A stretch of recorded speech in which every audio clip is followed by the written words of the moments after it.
Akagi, which means Red Castle in Japanese and was named after Mount Akagi, was an aircraft carrier built for the Imperial Japanese Navy, originally laid down as an Amagi-class battlecruiser. She was converted to an aircraft carrier while still under construction to comply with the terms of the Washington Naval Treaty. She was the second Japanese aircraft carrier to enter service and the first fleet carrier. She and the closely related Kaga were prominently in the development of the IJN's new Carrier Striking Force doctrine that grouped carriers together, concentrating their air power. Akagi first joined the combined fleet in August of 1927 and was assigned to the 1st Carrier Division upon its formation on April 1, 1928, serving as the division's flagship. Her early career was uneventful, consisting of various training exercises.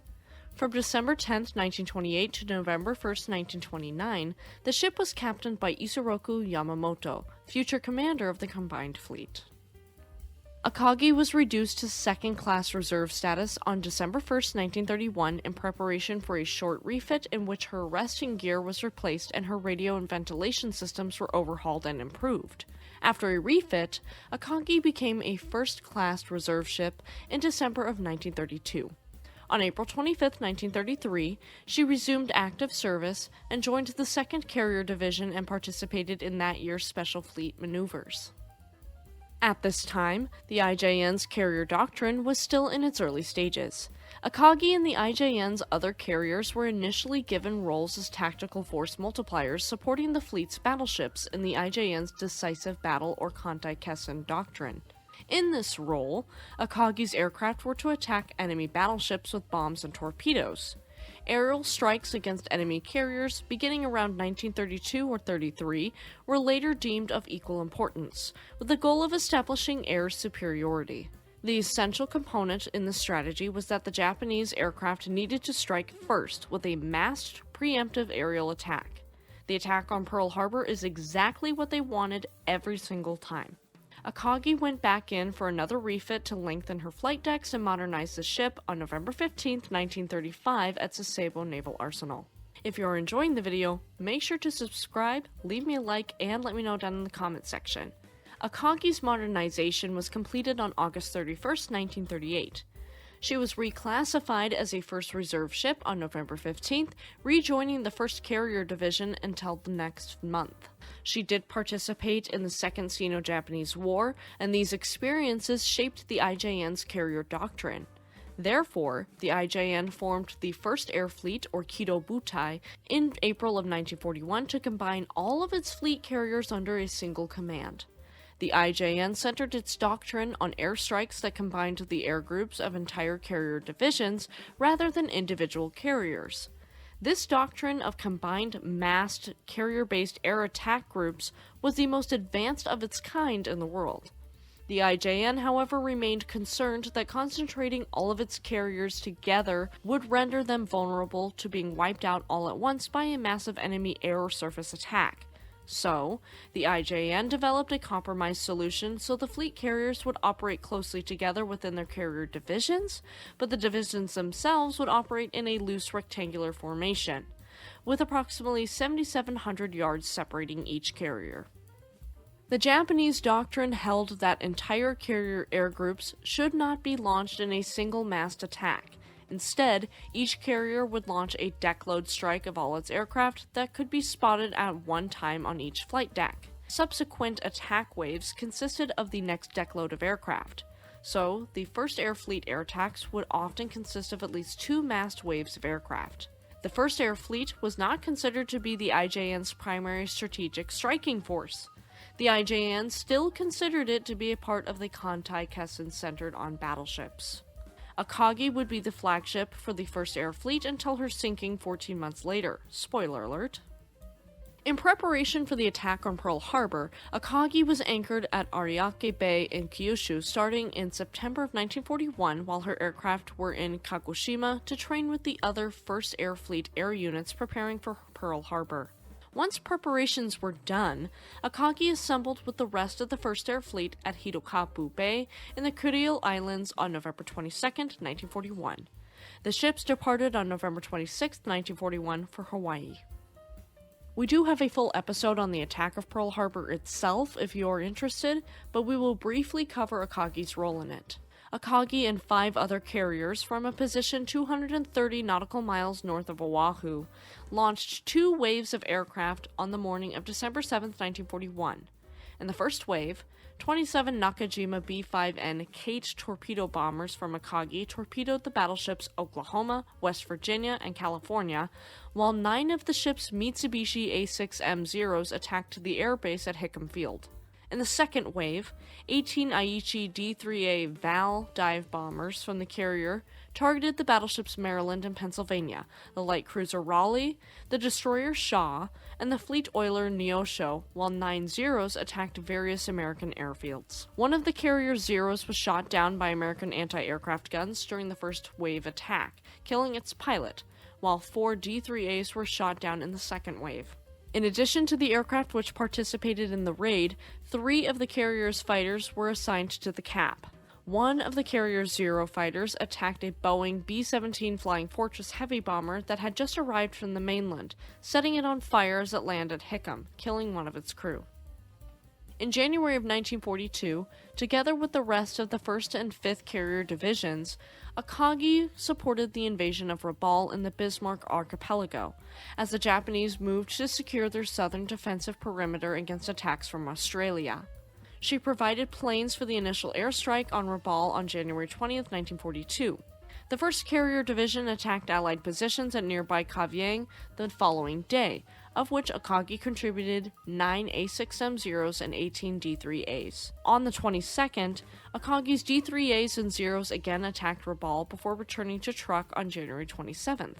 The 2nd Carrier Division, with Soryu and Hiryu, had been detached to support the invasion of Wake Island on December 23, 1941, and did not reunite with the rest of the carrier mobile striking force until February 1942. Akagi, alongside Kaga and Zuikaku, sortied in search of American naval forces raiding the Marshall Islands on February 1, 1942, before being recalled. On February 7th, Akagi and the carriers of the 1st and 2nd Carrier Divisions were ordered south to the Timor Sea, where, on February 19th, from a point 100 nautical miles southeast of the easternmost tip of Timor, they launched airstrikes against Darwin, Australia, in an attempt to destroy its port and airfield facilities to prevent any interference with the invasion of Java. 8 ships were sunk, including USS Peary, and 14 more were damaged. None of the carrier's aircraft were lost in the attack, and the attack was effective in preventing Darwin from contributing to the Allied defense of Java. On March 1st, the American oiler Pesos was sunk by D-3As from Soryu and Akagi. Later that same day, the American destroyer Edsall was attacked and sunk by D-3As from Akagi and Soryu, in combination with gunfire from 2 battleships and 2 heavy cruisers of the escort force. Akagi and her consorts covered the invasion of Java, although her main contribution appears to have been providing planes for the March 5th airstrike on Tyatlap.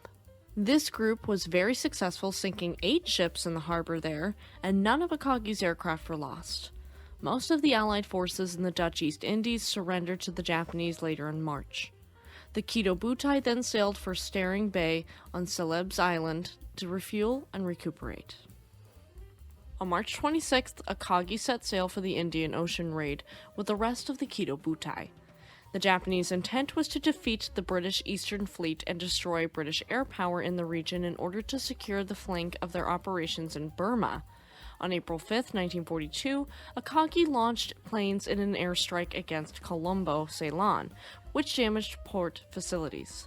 None of the aircraft were lost, and the aircraft pilots claimed to have shot down a dozen of the defending British fighters. Later that day, planes from Akagi helped to sink the British heavy cruisers Cornwall and Dorsetshire. On April 9th, she attacked Trincomalee without losing any planes. Meanwhile, a float plane from the battleship Haruna spotted a small aircraft carrier Hermes, escorted by the Australian destroyer Vampire, and every available D-3A was launched to attack the ships. Akagi contributed 17 dive bombers and helped sink both ships. They also spotted the oil tanker RFA Athelstone, escorted by the corvette Hollyhock, and sank both ships without loss. During the day's actions, the carrier narrowly escaped damage when 9 British Bristol Blenheim bombers from Ceylon penetrated the cap and dropped their bombs from 11,000 feet, just missing the carrier and the heavy cruiser Tone. 4 of the Blenheims were subsequently shot down by cap fighters, and 1 was shot down by aircraft from the carrier's returning airstrike. After the raid, the carrier mobile striking force returned to Japan to refit and replenish. On April 19, 1942, while near Taiwan during the transit to Japan, Akagi, Soryu, and Hiryu were sent in pursuit of the American carriers Hornet and Enterprise, which had launched the Doolittle raid. They found only empty ocean, however, for the American carriers had immediately departed the area to return to Hawaii. Akagi and the other carriers shortly abandoned the chase and dropped anchor at Hashirajima anchorage on April 22nd. Having been engaged in constant operations for 4.5 months, the ships, along with the other 3 carriers of the 1st and 2nd Carrier Divisions, was hurriedly refitted and replenished in preparation for the combined fleet's next major operation, scheduled to begin in 1 month.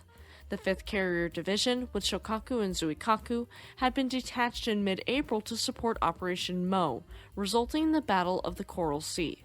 While at Hashirajima, Akagi's air group was based ashore in Kagoshima and conducted flight and weapons training with the other 1st Air Fleet carrier units. Thank you so much to our amazing YouTube members and patrons. If you'd like to have some awesome perks like episodes a full day in advance, join our YouTube memberships today. Concerned by the U.S. carrier strikes in the Marshall Islands, Les Salamoa, and the Doolittle raids, Yamamoto was determined to force the U.S. Navy into a showdown to eliminate the American carrier threat. He decided to invade and occupy Midway Island, which he was sure would draw out the American carrier forces to battle. The Japanese codenamed the Midway Invasion Operation MI. On May 25, 1942, Akagi set out with the combined fleet's carrier striking force in the company of carriers Kaga, Hiryu, and Soryu, which constituted the 1st and 2nd Carrier Divisions, for the attack on Midway Island. Once again, Nagumo flew his flag on Akagi. Because of damage and losses suffered in the Battle of the Coral Sea, the 5th Carrier Division with carriers Shikaku and Zuikaku were absent from the operation. With the fleet positioned 250 nautical miles northwest of Midway Island at dawn on June 4, 1942, Akagi's portion of the 108-plane combined air raid launched a strike on the airfield on Eastern Island, with 18 dive bombers escorted by 9 Zeros. The carrier's B-5Ns were armed with torpedoes and kept ready in case enemy ships were discovered during the Midway operation. The only loss during the raid from Akagi's air group was 1 Zero shot down by AA fire and 3 damage. 4 dive bombers were damaged, of which 1 could not be repaired. Unbeknownst to the Japanese, the U.S. Navy had discovered the Japanese MI plan by breaking the Japanese cipher, and had prepared an ambush using its 3 available carriers, positioned northeast of Midway. One of Akagi's torpedo bombers was launched to augment the search for any American ships that might be in the area.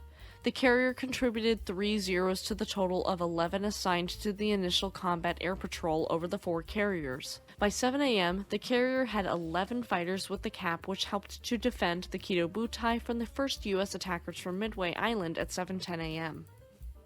At this time, Nagumo's carriers were attacked by 6 U.S. Navy Grumman TBF Avengers from Torpedo Squadron 8 and 4 U.S. Army Air Force's B-26 Marauders, all carrying torpedoes. The Avengers went after Hiryu, while the Marauders attacked Akagi. As the Marauders swarmed, the camp fighters started to defend Akagi, one of which was shot down, and shortly after, several of the Marauders dropped their torpedoes, but all either missed or did not detonate. 1 B-26 strafed Akagi's deck, killing 2 men. Another was seriously damaged by anti-aircraft fire and flew directly at Akagi's bridge. Either this was an attempted ramming, or it was out of control, but it narrowly missed Akagi's bridge and plowed into the ocean. Had it hit the bridge, it would have killed everyone there, including Vice Admiral Nagumo, and this possibly influenced him to launch another attack on Midway, against Yamamoto's order to keep the reserve strike force armed for anti-ship operations. At 7:15 a.m., Nagumo ordered the B-5Ns on Kaga and Akagi re-armed with bombs for another attack on Midway itself. This process was limited by the number of ordnance carts and ordnance elevators, preventing torpedoes from being struck below until after all the bombs were moved up from their magazine, assembled, and mounted on the aircraft. This process normally took about an hour and a half. More time would be required to bring the aircraft up to the flight deck, warm up, and launch the strike group. Around 7:40, Nagumo reversed his order when he received a message from one of his scout aircraft that American warships had been spotted. 3 of Akagi's Camp Zeros landed aboard the carrier at 7:36 a.m. At 7:40 a.m., her lone scout returned, having spotted nothing. At 7:55 a.m., the next American strike from Midway arrived in the form of 16 Marine SBD-2 Dauntless dive bombers under Major Lofton R. Henderson. Akagi's 3 remaining cap fighters were among the 9 still aloft that attacked Henderson's planes, shooting down 6 of them as they executed a fruitless glide bombing attack on Hiryu.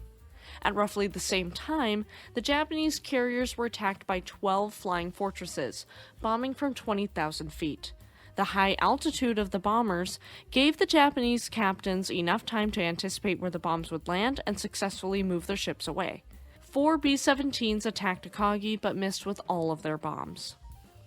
Back and forth the planes traded shots over the course of the next 2 hours, with Akagi dodging torpedo attacks at 9:40 a.m. Minutes after the torpedo plane attacks, American carrier-based dive bombers arrived over the Japanese carriers almost undetected and began their dives. It was at this time, around 10:20 a.m., that the Japanese air defenses would fail. 28 dive bombers from Enterprise began an attack on Kaga, hitting her with at least 4 bombs. She was deemed fatally damaged, and the aircraft turned their eyes to Akagi. At about 10:26 a.m., the 3 bombers hit her with one 1,000-pound bomb and just missed with 2 others. The first near miss landed 16 to 33 feet to port near her island. The third bomb just missed the flight deck and plunged into the water next to the stern.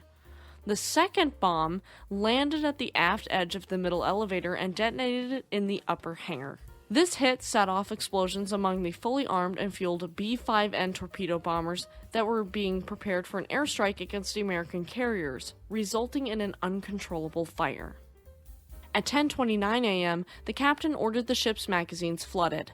The forward magazines were promptly flooded, but the aft magazines were not due to valve damage, likely caused by the near miss aft. The ship's main water pump also appears to have been damaged, greatly hindering firefighting efforts. On the upper hangar deck at 10:32 a.m., damage control teams attempted to control the spreading fires by employing the one-shot CO2 fire suppression system. Whether the system functioned or not is unclear, but the burning aviation fuel proved impossible to control and serious fires began to advance deeper into the interior of the ship. At 10:40 a.m., additional damage caused by the near-miss aft made itself known when the ship's rudder jammed 30 degrees to starboard during an evasive maneuver. Shortly thereafter, the fires broke through the flight deck and heat and smoke made the ship's bridge unusable. At 10:46 a.m., Nagumo transferred his flag to the light cruiser Nagata. Akagi stopped dead in the water at 1:50 p.m., and her crew, except for the captain and damage control personnel, was evacuated. She continued to burn as her crew fought a losing battle against the spreading fires. The damage control teams and captain were evacuated from the still-floating ship later that night. At 4:50 a.m. on June 5th, Yamamoto ordered Akagi scuttled, saying to his staff, quote, "I was once the captain of Akagi, and it is now with heartfelt regret that I must now order that she be sunk." Destroyers Arashi, Hagakaze, Maikaze, and Nawaki each fired 1 torpedo into the carrier, and she sank, bow first, at 5:20 a.m. 267 men of the ship's crew were lost, the fewest of any of the Japanese fleet carriers lost in the battle. The loss of Akagi and the 3 other IJN carriers at Midway, comprising 2/3 of Japan's total number of fleet carriers and the experienced core of the First Air Fleet, was a crucial strategic defeat for Japan and contributed significantly to Japan's ultimate defeat in the war. In an effort to conceal the defeat, Akagi was not immediately removed from the Navy's registry of ships, instead being listed as unmanned before finally being struck from the registry on September 25, 1942.